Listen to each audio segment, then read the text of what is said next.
መዝሙረ ዳዊት ምዕራፍ 8 ለስምንተኛ ቀን ለዕለተ ሰኞ የሚነበብ ምንባብ ነው። እንዴት አላችሁ የተወደዳችሁና የተከበራችሁ የእግዚአብሔር ወገኖች ሆናችሁ ሁላችሁም በያላችሁበት ሀገር፣ በያላችሁበት አየር፣ በያላችሁበት ዘመን እንደምን አላችሁ? እንዴት አላችሁ?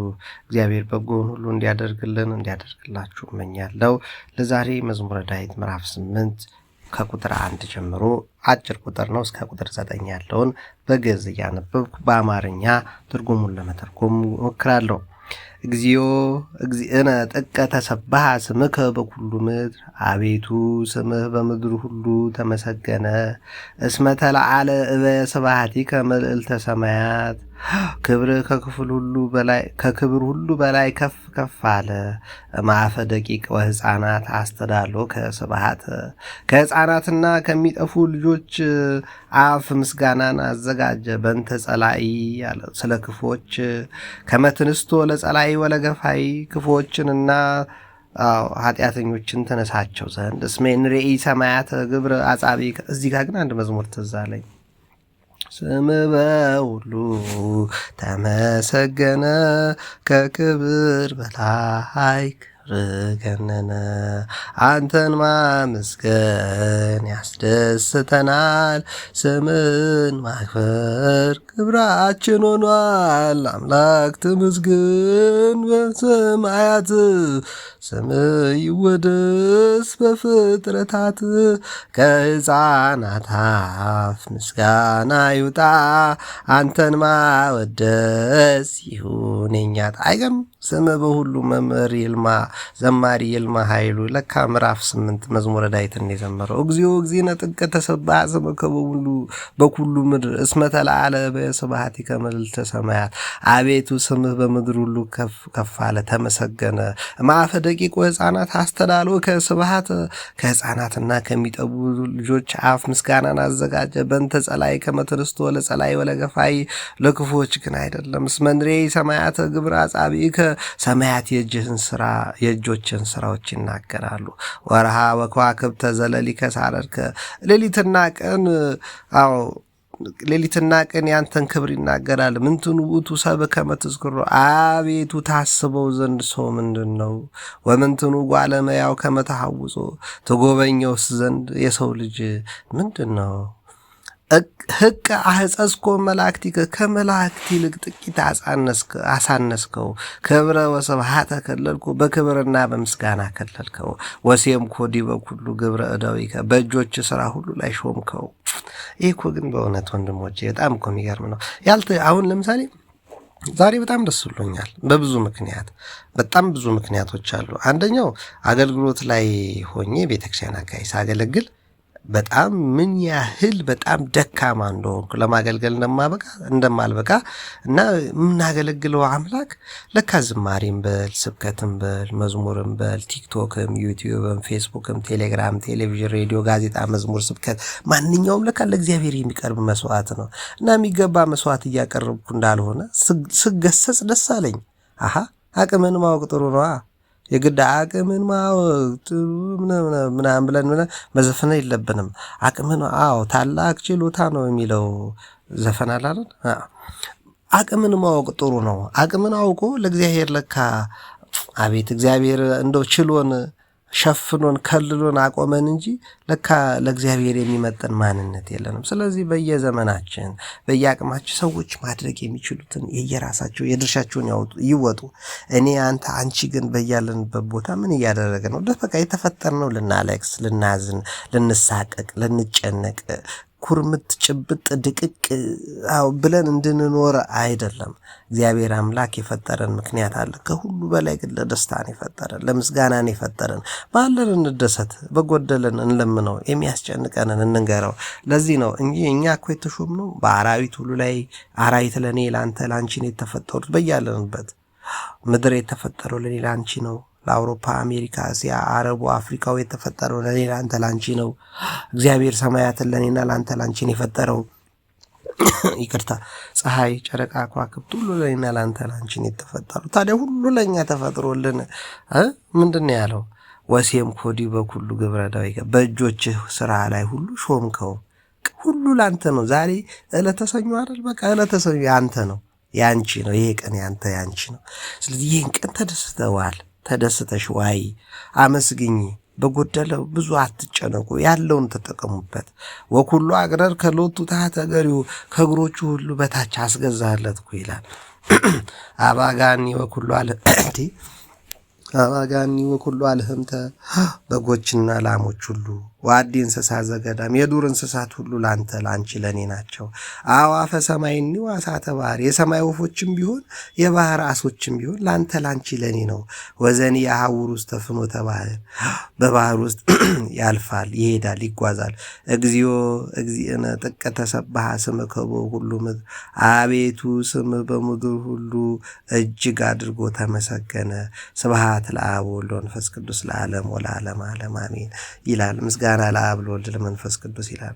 ስም በሁሉ ተመሰገነ፣ ከክብር በላይ ክብር ገነነ። አንተን ማመስገን ያስደስተናል፣ ስምን ማክበር ክብራችን ሆኗል።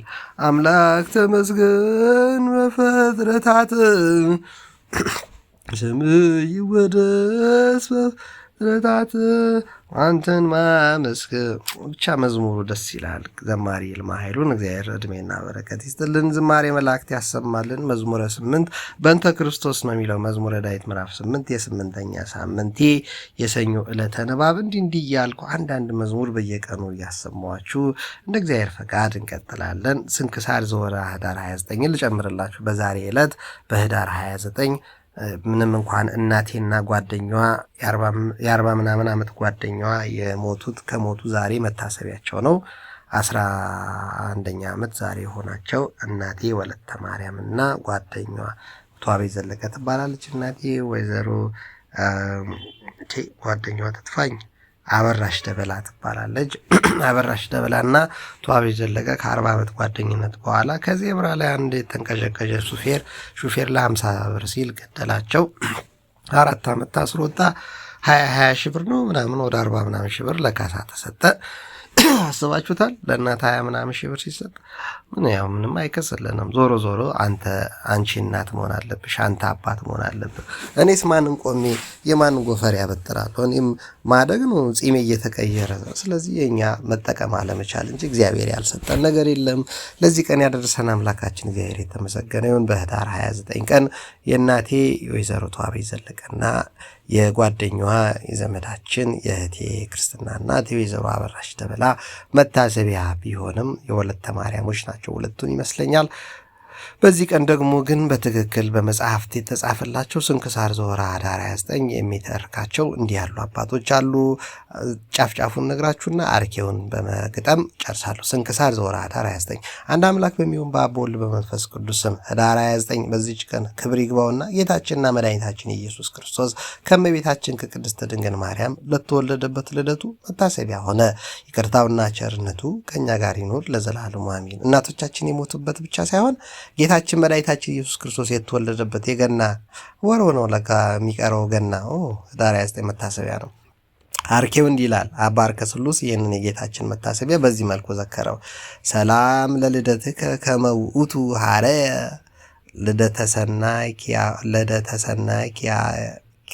ልደተ ሰናየ ኪያሁ ፈጣሪ አመ ፍጡረ ረሰየ እሂዞ ስጠተ ገርዜኑ ለጴጥሮስ ተርእየ እንዘ ይብል አርዮስ ሰጠጠ ልብስየ።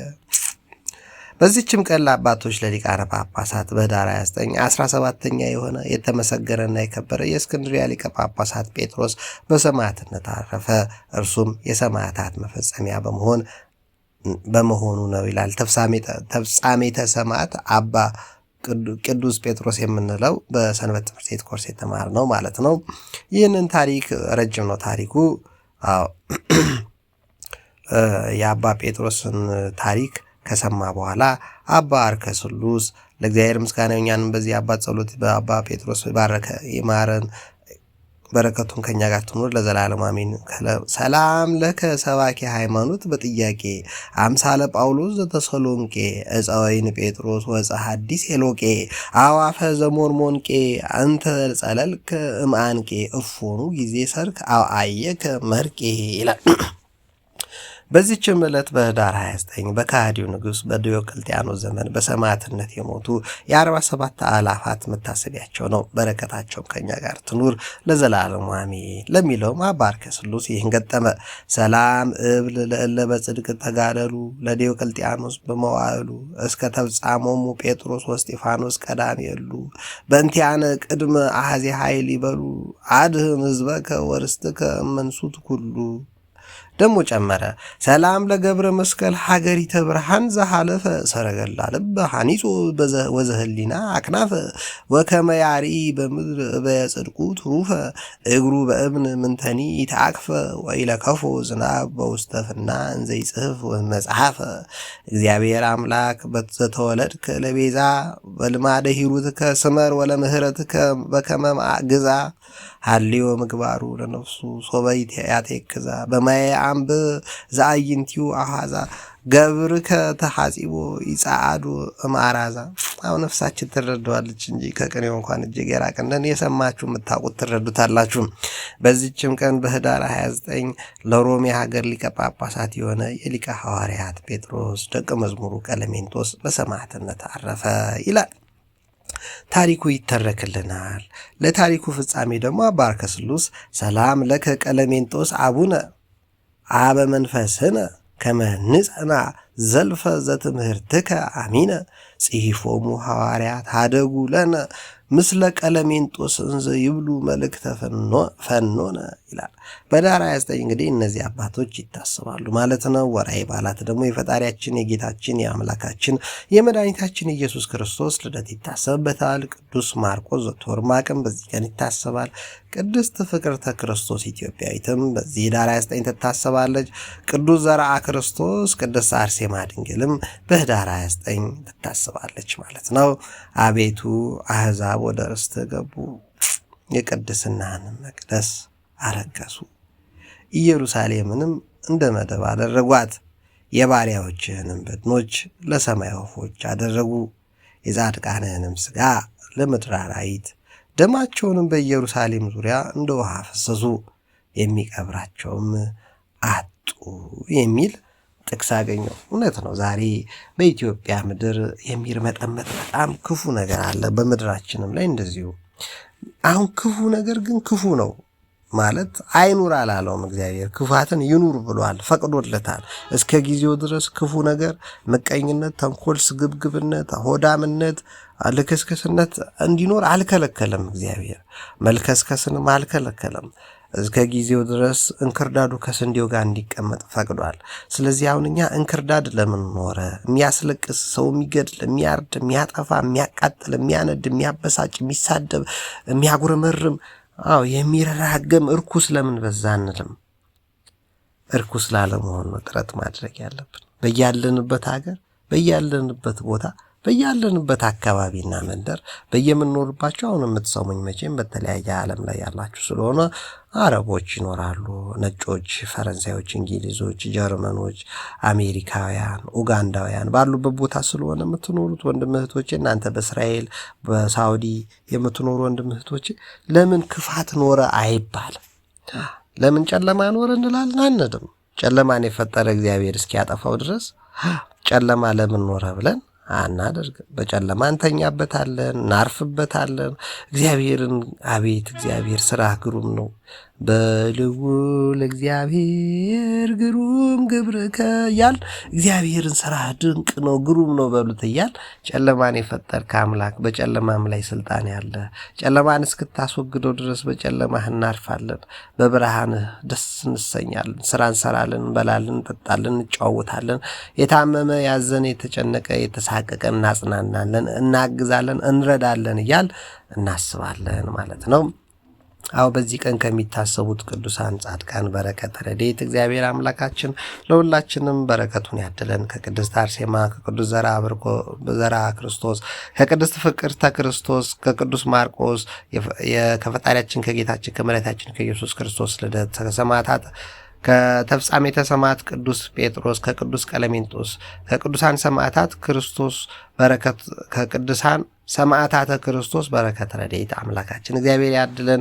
በዚህ ቀን ያረፉትን ዕረፍተ ነፍስ ይስጥልን፣ ያዘኑትን ያጽናናልን፣ የተጨነቁትን የተቸገሩ ያዘኑትን ይርዳልን። ቀሪው ዘመናችንን እድሜያችንን ሁሉ የተባረከ ሳምንቱን የቀና ዕለቱን ያማረ ያደርግልን።